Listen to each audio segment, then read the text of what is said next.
सर्वसामान्यांच्या हक्काचा आवाज जागर जनस्थान।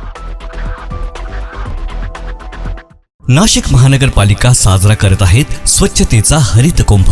मित्रांनो, आज प्लास्टिकचा वापर हा आपल्या जीवनाचा अविभाज्य भाग झाला आहे, पण यामुळे पर्यावरणाला तर हानी होतेच, शिवाय आपल्या आरोग्यालाही याचा धोका होतो। प्राणी मात्रांचे, जलसाठ्यांचे, पर्यावरण व आरोग्याचे नुकसान होण्यापासून थांबवण्यासाठी प्लास्टिक पिशव्यांना नाही म्हणा, कापडी किंवा कागदी पिशव्यांचा वापर करा। आपल्या छोट्या बदलांमुळे मोठा फरक पडेल, शहरे स्वच्छ व सुंदर होतील। चला, प्लास्टिक मुक्त जीवनशैली स्वीकारूया आणि अस्वच्छतेवर मात करूया।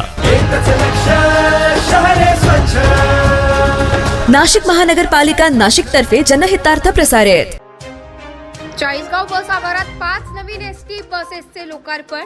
आमदार मंगेश चव्हाण यांनी स्वतः चालवली बस। चाळीसगाव आगारासाठी मागवण्यात आलेल्या 20 नवीन बसेस पैकी पहिल्या टप्प्यातील 5 बसेसचे आज लोकार्पण करण्यात आले। याप्रसंगी आमदार मंगेश चव्हाण यांनी बसचे विधिवत पूजन केल्यानंतर स्वतः बस चालवून लोकार्पण केले। या कार्यक्रमास एसटी महामंडळाचे अधिकारी व नागरिक मोठ्या संख्येने उपस्थित होते। जागर जनस्थानसाठी प्रतिनिधी फराज अहमद, जळगाव।